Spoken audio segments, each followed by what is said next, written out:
Morning bulletin. ఇక వార్త వివరాలకు వెళ్తే, గతంలో సిద్ధాంతాలు నైతిక విలువల కోసం పనిచేసిన జర్నలిస్టులు ఉన్నారని, కానీ ఇప్పుడు విలువలు లేని జర్నలిస్టులు పుట్టుకొచ్చారని తెలంగాణ సీఎం రేవంత్ రెడ్డి సంచలన వ్యాఖ్యలు చేశారు. సమాజ మార్గదర్శకులుగా ఉండాల్సిన పాత్రికేయులు కొందరు స్వార్థపరులుగా మారడం దురదృష్టకరమన్నారు. విలువలుండే పాత్రికేయతత్వమే ప్రజాస్వామ్యం బలమని అన్నారు. కానీ ప్రస్తుతం కొందరు జర్నలిస్టులు కేవలం తమ స్వలాభం కోసం నిస్సంగంగా వ్యవహరిస్తున్నారని ఆగ్రహం వ్యక్తం చేశారు. ప్రజలకు నిజమైన సమాచారం అందించాల్సిన బదులు అపనిందలు, ఒత్తిడులు పెంచేలా వ్యవహరిస్తున్నారని విమర్శించారు. మీడియా స్వేచ్ఛను దుర్వినియోగం చేయకుండా బాధ్యతగా వ్యవహరించాల్సిన అవసరం ఉందన్నారు. రాష్ట్ర అభివృద్ధిలో విలువలతో కూడిన పాత్రికేయులదే కీలక పాత్ర అని ఆయన స్పష్టం చేశారు. గతంలో సిద్ధాంతపరమైన భావజాల వ్యాప్తి కోసం రాజకీయ పార్టీలు పత్రికలను పెట్టుకున్నాయి. వాళ్ళు నమ్మిన సిద్ధాంతాన్ని ప్రజలకు చేరవేయడానికి, చేరవేసిన సిద్ధాంతాన్ని ప్రజలలో సుస్థిరపరచడానికి ఆనాడు రాజకీయ పార్టీలు ఈ పత్రికలను పెట్టుకున్నాయి. కానీ ఈరోజు వింత పోకడలు వచ్చినాయి. చేస్తున్న తప్పులను కప్పిపుచ్చుకోవడానికి, సంపాదించిన సంపదను కాపాడుకోవడానికి, వాళ్ళని ప్రశ్నిస్తున్న వాళ్ళను సమాజంలో వాళ్ళ పట్ల అసహ్యకరమైన భాషను ఉపయోగించి వాళ్ళ ప్రతిష్టను దెబ్బతీయడానికి ఇవాళ రాజకీయ పార్టీలు కొన్ని పొలిటికల్ పార్టీ ఓన్డ్ మీడియా రావడం వల్ల ఈరోజు జర్నలిస్ట్ అనే పదానికి డెఫినేషన్ ఎత్తుక్కోవాల్సిన పరిస్థితి వచ్చింది. మేము నిర్వహిస్తున్న పత్రికా సమావేశాలలో సీనియర్లు కావచ్చు, జూనియర్లు కావచ్చు, వాళ్ళు అడిగే ప్రశ్నను బట్టి వాళ్ళు జర్నలిస్టులా లేకపోతే రాజకీయ పార్టీల కార్యకర్తలు. ఆంధ్రప్రదేశ్ ముఖ్యమంత్రి చంద్రబాబు నాయుడు కడప జిల్లాలో తన పర్యటనను వినూత్నంగా సాగించారు. లబ్ధిదారుల ఇంటికి స్వయంగా వెళ్లి పింఛన్లు అందజేసి ప్రజలతో నేరుగా మమేకమయ్యారు. అనంతరం జమ్మలమడుగులో జరిగిన ప్రజావేదిక సభలో పాల్గొనడానికి హెలీప్యాడ్ నుంచి ఆటోలో ప్రయాణించి అందరి దృష్టిని ఆకర్షించారు. సాధారణ ప్రజలతో కలిసి ఉంటామన్న సంకల్పాన్ని ఈ చర్య ద్వారా చాటి చెప్పారు.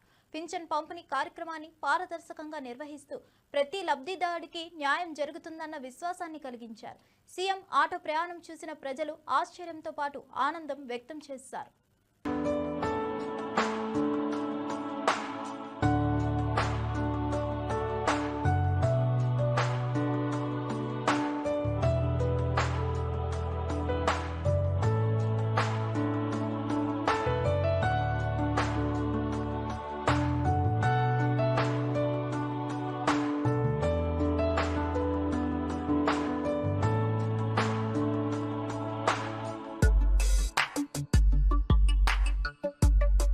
ప్రజలకు ఇచ్చిన ప్రతి హామీని నెరవేర్చేందుకు ప్రభుత్వం కట్టుబడి ఉందని రెవెన్యూ శాఖ మంత్రి పొంగులేటి శ్రీనివాసరెడ్డి ప్రకటించారు. సంక్షేమమే ప్రభుత్వ ప్రధాన లక్ష్యమని, అన్ని వర్గాలకు మేలు కలిగే విధంగా పథకాలను అమలు చేస్తున్నామని తెలిపారు. ప్రజల అవసరాలను గుర్తించి వారికి అవసరమైన సహాయం అందించే దిశగా చర్యలు చేపట్టామని పేర్కొన్నారు. ఆదివాసీలు, రైతులు, వృద్ధులు, మహిళలు, నిరుద్యోగులకు కేంద్రంగా పథకాలు రూపుదిద్దుకుంటున్నాయని చెప్పారు. ముఖ్యమంత్రి రేవంత్ రెడ్డి మార్గదర్శనంలో పాలన ముందుకెళ్తుందన్నారు. తాము ఇచ్చిన హామీలన్నింటినీ సమయ పాలనంగా అమలు చేస్తామని, ప్రజలు ప్రభుత్వంపై నమ్మకంతో ముందుకు సాగాలన్నారు. ఉక్కుపాదంతో ఆనాడు 10 సంవత్సరాలు వాళ్ళు తొక్కి దాన్ని ఎలా ఇబ్బంది, ఒక్క ఆర్థికంగానే కాదు ఫిజికల్ గా, మెంటల్ గా వ్యవస్థని చిన్నాభిన్నం చేసింది ముమ్మాటికి నిజం.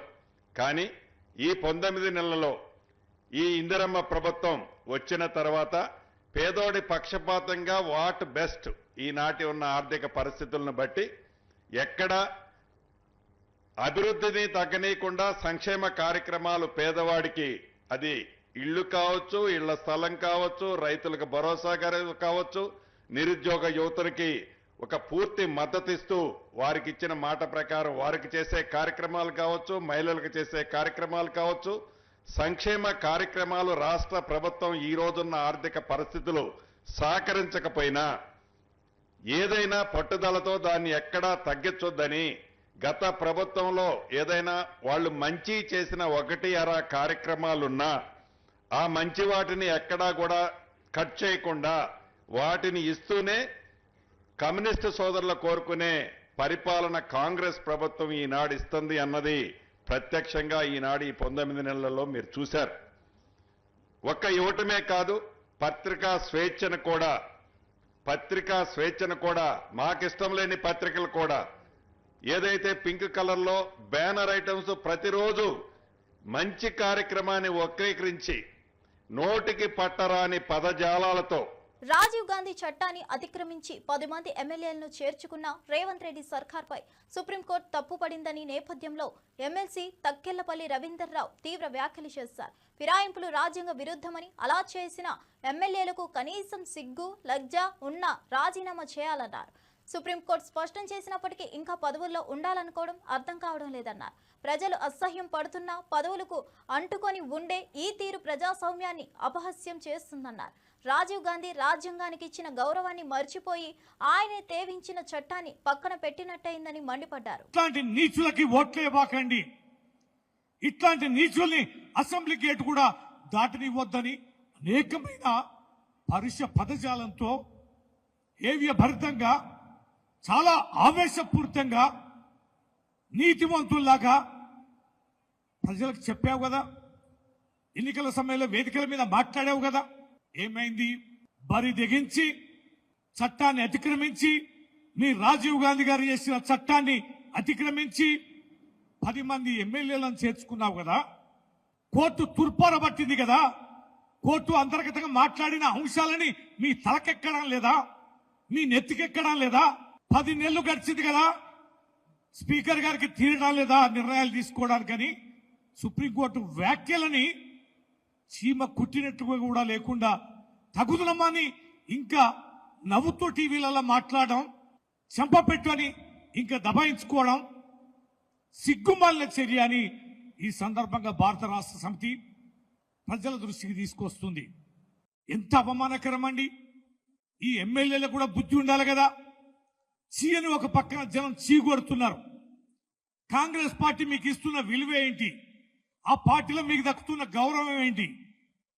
ప్రజల పార్టీ మీద గుర్తు మీద మిమ్మల్ని గెలిపిస్తే తెలంగాణ రాష్ట్రాన్ని సాధించిన నేత పార్టీలో నుంచి మీరు ఎన్నికైతే సిగ్గు లజ్జ తప్పి ఆ పార్టీలో చేరి దిక్కు దివాన లేకుండా మీ బేలతనాన్ని ప్రజలు అసహించుకుంటుంటే, అవమానపరుస్తుంటే, కోర్టు మొట్టికాయలేస్తుంటే ఇలాంటి వాళ్ళని ఎలా చేర్చుకున్నారు మీరు? వీళ్ళ పట్ల మీరు ఎందుకు నిర్ణయం తీసుకోవడం లేదని ఒక పక్కన కోర్టు అంటుంటే, ఇంకా మీరు రాజీనామా చేయకుండా ఇంకా మీరు ఆ పదవిని పట్టుకొని వేలాడడం అనేది నిజంగా ఇది ప్రజాస్వామ్య విలువలకి, ప్రజలకి ఇలాంటి నేతలు ప్రజాప్రతినిధులు ఇస్తున్న గౌరవాన్ని ఖచ్చితంగా యావత్ తెలంగాణ ఖండించాలి. యాదాద్రి థర్మల్ పవర్ ప్లాంట్లో సుమారు 1000 కోట్ల రూపాయల వ్యయంతో ఇంటిగ్రేటెడ్ టౌన్షిప్ నిర్మించినట్లు వెల్లడించారు విద్యుత్ శాఖ మంత్రి ఉత్తమ్ కుమార్ రెడ్డి. పవర్ ప్లాంట్ సిబ్బందికి అవసరమైన వసతులను కల్పించేందుకు ఈ టౌన్షిప్ ప్రణాళిక రూపొందించబడిందన్నారు. విశాలమైన నివాస సముదాయాలతో పాటు విద్య, వైద్యం, వినోదం, రవాణా వంటి అన్ని మౌలిక సదుపాయాలను ఇందులో ఏర్పాటు చేస్తామని తెలిపారు. ఈ ప్రాజెక్ట్ పూర్తయ్యాక ఉద్యోగులకు ఒకే ప్రదేశంలో నూతన జీవన ప్రమాణాలు అందుబాటులోకి వస్తాయని ఆశాభావం వ్యక్తం చేశారు. తక్కువ కాలంలో పనులు పూర్తి చేయాలని అధికారులను ఆదేశించారని తెలిపారు. యాదాద్రి పవర్ ప్లాంట్ సామర్థ్యం పెరగడంతో పాటు జీవన నాణ్యతను కూడా మెరుగుపరిచే ప్రణాళికగా దీన్ని అభివర్ణించారు. అభివృద్ధి పదంలో మరో మెట్టు ఎక్కించనున్న ప్రాజెక్టుగా ఈ టౌన్షిప్ నిలవనుందని చెప్పారు. యూనిట్ 1 800 మెగావాట్ల థర్మల్ పవర్ ప్లాంట్ ప్రారంభోత్సవం జాతికి అంకితం. ఈ కార్యక్రమంలో పాల్గొనడం ఎంతో సంతోషిస్తున్నాం. అదేవిధంగా గౌరవనీయులు ఉప ముఖ్యమంత్రి వర్యులు బట్టి విక్రమార్క గారు ఫైనాన్స్ అండ్ ఎనర్జీ మినిస్టర్గా చాలా సమర్థవంతంగా వారి విధులు నిర్వహిస్తూ మరి ఈ పవర్ విషయంలో ప్రత్యేకంగా ఈ ప్రాజెక్టులో వారి ఇనిషియేటివ్ వల్ల, వారి చొరవ వల్ల, వారి డైనమిజం వల్ల మరి ఆల్మోస్ట్ ఆగిపోయిన ఈ ప్రాజెక్ట్కి మళ్ళీ పబ్లిక్ హియరింగ్ చేయించి ఎన్వైరన్మెంటల్ క్లియరెన్స్ ఇప్పించి పనులు వేగవంతంగా చేసి మరి ఈ రోజుతో 1600 మెగావాట్లు పవర్ ప్రొడక్షన్ మొదలుపెట్టడం జరిగింది. అదేవిధంగా మరి అధికారులు ఇచ్చిన ప్రజెంటేషన్ మేరకు మరొక అక్టోబర్ నెలలో మరొక 800 మెగావాట్లు, అదేవిధంగా డిసెంబర్లో మరో 800 మెగావాట్లు, మరి 2026 జనవరి ఫిబ్రవరి వరకు ఈ మొత్తం 4000 మెగావాట్ల పవర్ ప్రొడక్షన్ రావడం, మరి అది భట్టి గారి నాయకత్వంలో మరి ఎనర్జీ డిపార్ట్మెంటు జెన్కో సమర్థవంతంగా పనిచేసినందుకు మనస్ఫూర్తిగా వారికి నా అభినందన శుభాకాంక్షలు తెలియజేస్తున్నాను. అదేవిధంగా ఒక గొప్ప విషయం ప్రకటించారు ఈరోజు. మన కాంగ్రెస్ ప్రభుత్వంలో అన్ని విషయాల్లో ఒక మానవీయ కోణంతో, ఒక మానవతా దృక్పథంతో ముందుకు పోయే మేము మరి ఈరోజు భట్టి గారిని నేను మరో విషయంలో మనస్ఫూర్తిగా అభినందిస్తున్నా.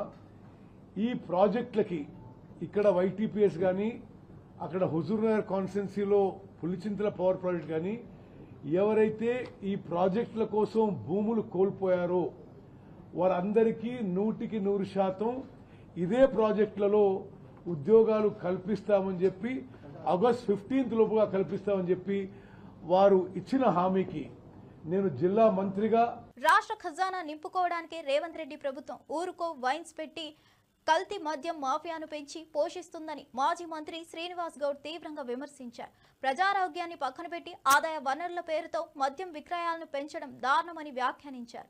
వైన్స్ సంఖ్యను పెంచి రాష్ట్ర ప్రజల జీవితాలతో చెలగాటం ఆడుతున్నారని మండిపడ్డారు. యువతను నాశనం చేసే ఈ విధానం బీజేపీ కాంగ్రెస్ కూటమి పాలన అసలు ఏంటనేది స్పష్టంగా చూపుతుందన్నారు. గత ప్రభుత్వాలు కనీసం నియంత్రణ చర్యలు తీసుకున్నా ఇప్పుడు మాత్రం మొత్తం వ్యవస్థను కల్తీ మద్యం మాఫియా చేతుల్లోకి వదిలేశారని ఆరోపించారు. ఆరోగ్య పరిరక్షణ కంటే ఆదాయం ప్రాధాన్యంగా చూస్తున్న నైజాన్ని ప్రజలు గమనించాలని సూచించారు. ఈరోజు రాష్ట్ర ప్రభుత్వం మాట్లాడింది ఒకటి, చేసేది ఒకటి. ఎలక్షన్ హామీలు ఇచ్చింది ఒకటి, ఈరోజు జరుగుతున్నది ఒకటి. ఎడ్యుకేషన్ మీద దృష్టి పెట్టలేదు, హాస్పిటల్లో ఉన్నటువంటి మందులు అయిపోతున్నాయి ఎట్లా దాని మీద దృష్టి లేదు. ఈరోజు ఎక్సైజ్ పాలసీ రోజుకు ఒక పేపర్లో ఒకటి కనిపిస్తూ ఉంది. హైదరాబాద్లో రామంతపురంలో కల్తీ మద్యం, గ్రేటర్ హైదరాబాద్కు మరింత కిక్, అంటే గలీకి ఒక దుకాణం పెడదామని. ఇక పల్లెటూరుకు ఒక వైన్స్, ప్రతి పల్లెటూరులో ఒక వైన్స్ అని. దానికి సీరియల్ వస్తూ ఇప్పుడు వాళ్ళకి ఒకటి ఏమైందంటే హైదరాబాద్లో ఒక కల్తీ కళ్ళు.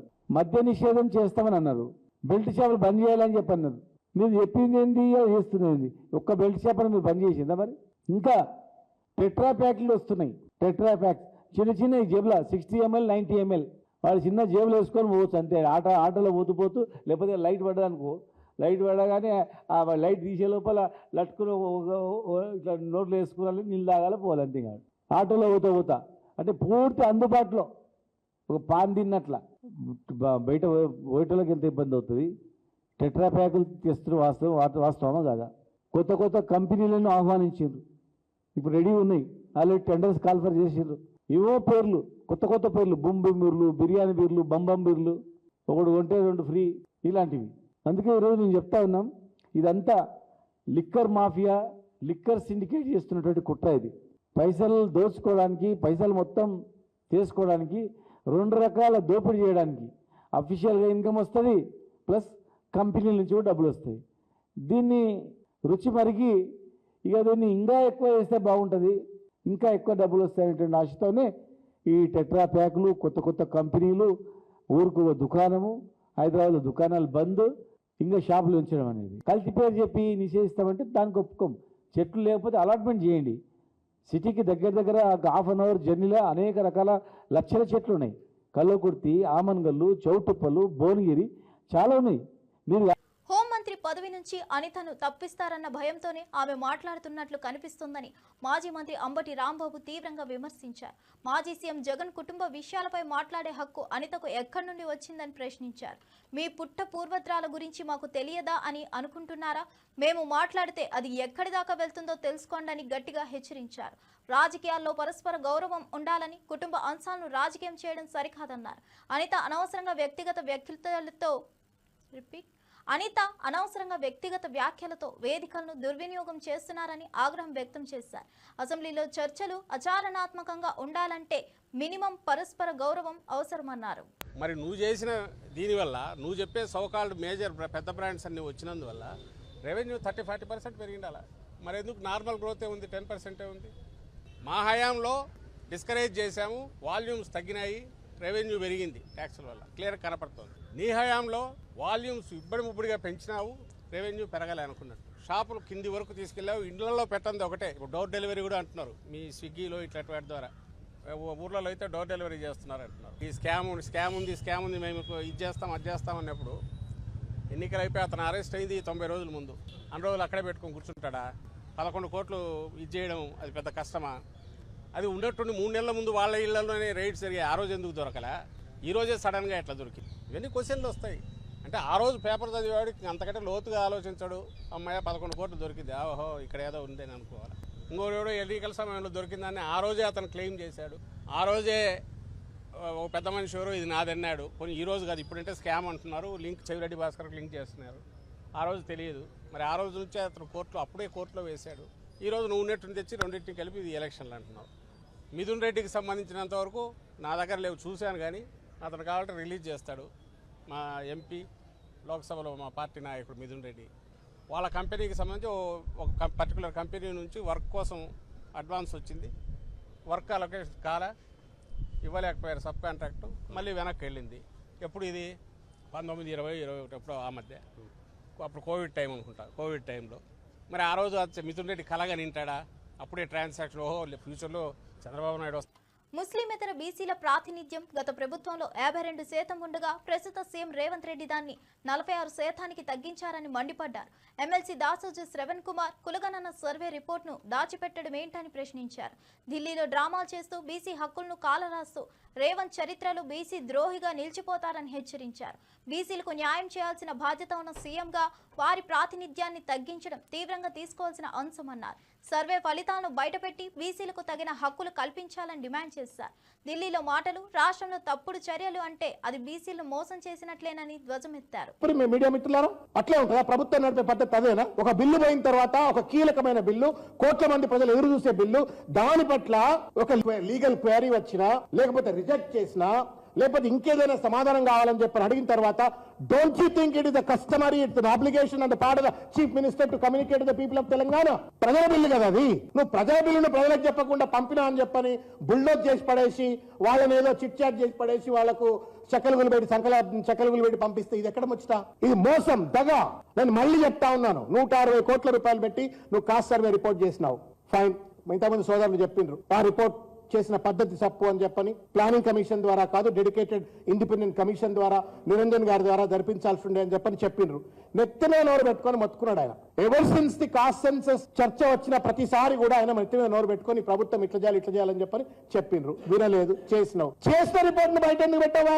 మా రిపోర్టే అది, మేము ఎంతమంది ఉన్నామో మాకెంత అని మేము అడుగుతామని చెప్పని భయానికి నువ్వు బయట పెడతలేవా? చెప్పు నాకు. నువ్వు క్లాసిఫైడ్ డేటా ఇచ్చి పడేసి అసెంబ్లీకి ఏదో ఇచ్చినా అని చెప్పినావు. డీటెయిల్ రిపోర్ట్ రాహుల్ గాంధీకి ఇచ్చినావు. రాహుల్ గాంధీకి లెజిటిమేట్ రైట్ ఉన్నప్పుడు నాకెందుకు లేదు లెజిటిమేట్ రైట్? I'm citizen. నేను ఒక బ్యాక్వర్డ్ క్లాస్ లెజిస్లేటర్. నువ్వు కనీసం అసెంబ్లీలో పెట్టావు, కౌన్సిల్లో పెట్టావు. Caste survey report confidential, Bhusani Venkateswararao report confidential, expert group report confidential. ఇదేం కాన్ఫిడెన్షియాలిటీ? ఇది ప్రజాస్వామ్యమా? ఇదేమన్నా రేవంత్ రెడ్డి ఏకస్వామ్య నియంతృత్వ రాజ్యమా? ఇదేమన్నా అంబేద్కర్ రాజ్యాంగమా, అనుముల రాజ్యాంగమా? ఇది పొద్దున్న లేస్తే పారదర్శకత, ప్రజాపాలన మాట్లాడే రాహుల్ గాంధీ గారు మీరన్న సమాధానం చెప్పండి. మీనాక్షి నటరాజన్ గారు మీరన్న సమాధానం చెప్పండి. మహేష్ గౌడ్ గారు మీరన్న సమాధానం చెప్పండి. What nonsense is this? How come 3 important reports pertaining to the future of backward classes are kept confidential? మాకు అనుమానాలు ఉన్నాయి ఆ రిపోర్ట్లని తప్పని చెప్పని. ఎందుకు అంటే గత ప్రభుత్వం చేసినటువంటి ఒక సర్వేలో బీసీలు 52% ఉన్నారు అని చెప్పని. ముస్లిమేతర బీసీలు 52% ఉంటే నువ్వు దాన్ని 46% తీసుకొచ్చినావు. మేము అయినా పర్వాలేదు, సచ్చినోడి పెళ్లికి వచ్చిందే కట్నం అని చెప్పని ఏం చేయలేక చేతులు ముడుచుకొని కూర్చున్నాం. డేటా బయటికి పెట్టు. డెడికేటెడ్ కమిషన్ ట్రిపుల్ టెస్ట్ ప్రకారంగా, సెకండ్ ప్రిన్సిపల్ ప్రకారంగా, the government Bhusani Venkateswararao report is suppose to identify the unit wise political backwardness based on which you have to arrive at the percentage of the reservation that they are suppose to get. Unit wise అంటే ఏంటి? ఏ గ్రామంలో ఏ కులాల వాళ్ళు ఎంతమంది ఉన్నారు, ఆయా కులాల వాళ్లకు ఎన్నిసార్లు రాజకీయ ప్రాతినిధ్యం లభించింది, రాలేదని చెప్పని వార్డ్ అయినా, డివిజన్ అయినా, గ్రామమైనా, మండలమైనా, జిల్లా పరిషత్ పరిధి అయినా ఇవన్నీ కూడా బయటికి రావాలా? ఎందుకు పెట్టరు సార్ మీరు? బయట ఎందుకు పెట్టరు మీరు? ప్రజలకు ఇవ్వవు, శాసనసభ్యులకు ఇవ్వవు. వైద్యం, విద్య రంగాలపై ప్రభుత్వ ప్రాధాన్యత మరింత పెరిగిందని డిప్యూటీ సీఎం బట్టి విక్రమార్క పేర్కొన్నారు. ప్రజలకు నాణ్యమైన వైద్యం, విద్యను అందించాలన్న సంకల్పంతో ప్రభుత్వం పనిచేస్తుందన్నారు. మౌలిక సదుపాయాల కల్పనతో గ్రామీణ ప్రాంతాల్లోనూ అభివృద్ధిని చేర్చే దిశగా అడుగులు వేస్తున్నామన్నారు. ప్రతి వర్గానికి తగిన ప్రాధాన్యం కల్పిస్తూ సమతుల్య అభివృద్ధికి కృషి చేస్తున్నామన్నారు. హాస్పిటళ్లు, స్కూళ్లు, రోడ్లు మంచినీరు వంటి సదుపాయాలపై ప్రభుత్వం దృష్టి సారించిందని తెలిపారు. సామాన్యుల అవసరాలే తమకు మార్గదర్శకమని వాటిని తీర్చడంలో రాజీ పడేది లేదన్నారు. యాదాద్రి పవర్ ప్రాజెక్టులో పనిచేయడం, అక్కడ పోవటం వల్ల అన్ని వసతులు మా అందరికీ ఉంటాయనేటువంటి భావం కల్పించే విధంగా మేము అన్ని కార్యక్రమాలు ఏర్పాటు చేస్తాం. మీకు best of the best school మీ పిల్లలకి ఇక్కడ ఇంటర్నేషనల్ స్టాండర్డ్స్లో best of the best school మీ పిల్లలతో పాటు ఈ పరిసర ప్రాంతాల్లో ఈ ప్రాజెక్టును పెట్టుకోవడానికి సహకరించినటువంటి ఈ ప్రాంత ప్రజలకు కూడా best of the best education ఈ ప్రాజెక్ట్ రావటం వల్ల మాకు వచ్చిందనేటువంటి భావం వాళ్ళకు కూడా కలిగేటట్టుగా ఈ కార్యక్రమాన్ని ఇక్కడ ఏర్పాటు చేసి ఒక ఇంటర్నేషనల్ స్టాండర్డ్లో ఇంటర్నేషనల్ యంగ్ ఇండియా ఇంటర్నేషనల్ స్కూల్ని ఈ ప్రాంతంలో ఇక్కడ పెట్టబోతా ఉన్నాం. అట్లాగే ఈ ప్రాంతంలో ఉన్నటువంటి ప్రజలందరూ కూడా వైద్యం అందుబాటులోకి వచ్చేటట్టుగా పెద్ద ఎత్తున అంబులెన్సెస్ కానీ మిగతా ఫెసిలిటీస్ కానీ పెద్ద హాస్పిటల్ కట్టి ఇక్కడ కేవలం దీంట్లో పనిచేస్తున్నటువంటి వాళ్ళకే కాకుండా ఈ చుట్టుపక్కల ప్రాంత ప్రజలందరూ కూడా ఈ హాస్పిటల్ని అందుబాటులో తీసుకొస్తే వాళ్ళందరూ కూడా వైద్య సౌకర్యాలు అందుకునే అవకాశాన్ని కల్పిస్తున్నాం. అట్లాగే ఇక్కడ పనిచేసేటువంటి సిబ్బంది మొత్తానికి కూడా మంచి క్వార్టర్స్ ఇక్కడే స్థానికంగా ఉండటానికి కావాల్సిన విధంగా ఆ క్వార్టర్స్ సంబంధించి ఈరోజు భూమి పూజ చేసి ఫౌండేషన్ స్టోన్ వేసాం. సో ఇక్కడ పనిచేసే సిబ్బందికి ఈ పరిసరాల ప్రాంతాల్లో ఉన్నటువంటి ప్రజలకి ఈ ప్రాజెక్టు ఇక్కడ పెట్టడం వల్ల ఇబ్బంది లేకుండా వాళ్ళకి మేలు జరిగిందనే విధంగా కావాల్సినటువంటి ఇన్ఫ్రాస్ట్రక్చర్ మొత్తాన్ని ఒక ప్లాన్డ్గా స్థానిక మంత్రులు అందరూ అడిగిన దానిపైన వాళ్ళు చెప్పిన ప్రజల ఆలోచనలన్నీ వాళ్ళు చెప్పిన దాన్ని పరిగణలో తీసుకొని వాటన్నిటిని కూడా ఒక యాక్షన్ ప్లాన్ తయారు చేసి చేసుకుంటూ ముందుకు పోతా ఉన్నాం.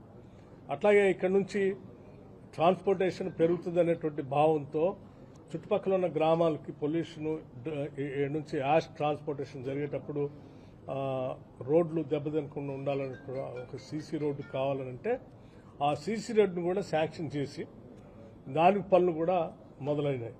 సో ఈ పరిసర ప్రాంతాల్లో ఇన్ఫ్రాస్ట్రక్చర్ అంతా ఒక ఫ్యాక్టరీ పెట్టడమే కాకుండా చుట్టుపక్కల ఇన్ఫ్రాస్ట్రక్చర్ కూడా పెద్ద ఎత్తున అమలు చేస్తూ ఉన్నాం.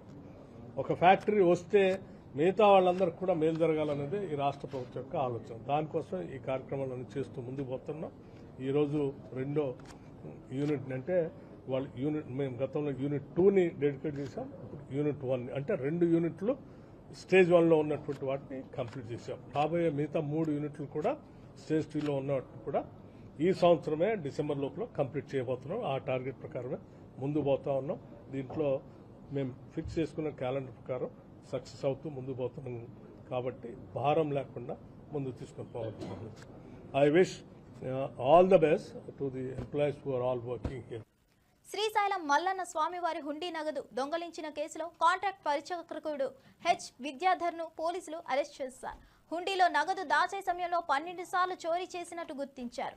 మొత్తం 3.79 లక్షల హుండీ నగదును దొంగలించిన విద్యాధర్ ఆ సొమ్ముతో రాయల్ ఎన్ఫీల్డ్ బైక్ కొనుగోలు చేసి జల్సాలు చేశాడని శ్రీశైలం సీఐ వెల్లడించారు.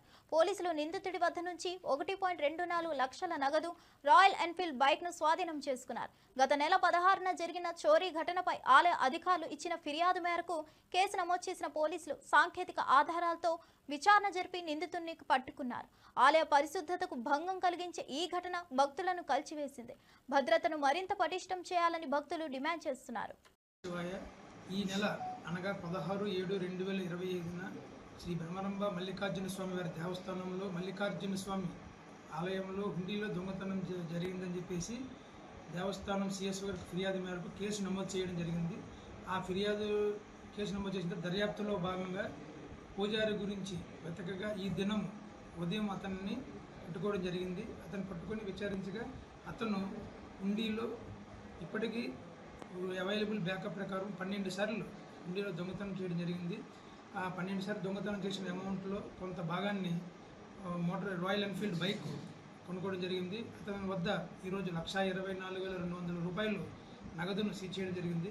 అదేవిధంగా కొంత అమౌంట్ని అతని ఇంటిని బాగు చేసుకోవడానికి ఖర్చు పెట్టడం జరిగింది. టోటల్గా అతను హుండీలో నుంచి 3,79,200 రూపాయలు దొంగతనం అంటే 12 డేట్స్లో దొంగతనం చేయడం జరిగింది.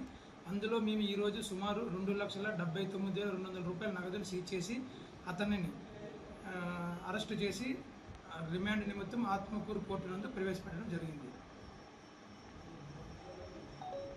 ప్రస్తుత ప్రభుత్వ హయాంలో మద్యం వినియోగం అధికమైందే తప్ప ఆదాయం పెరగలేదని వ్యాఖ్యానించారు వైఎస్ఆర్సీపీ రాష్ట్ర కోఆర్డినేటర్ సజ్జల రామకృష్ణ.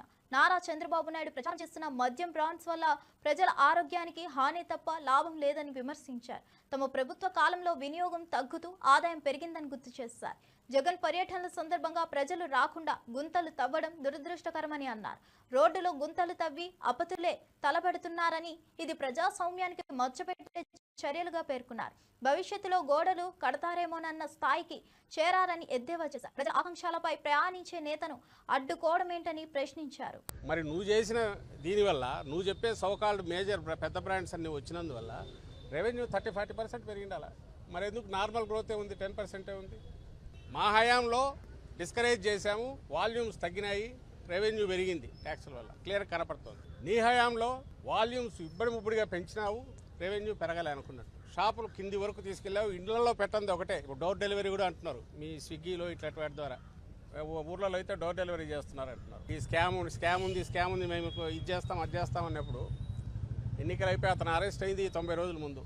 అన్ని రోజులు అక్కడే పెట్టుకొని కూర్చుంటాడా? 11 కోట్లు ఇది చేయడం అది పెద్ద కష్టమా?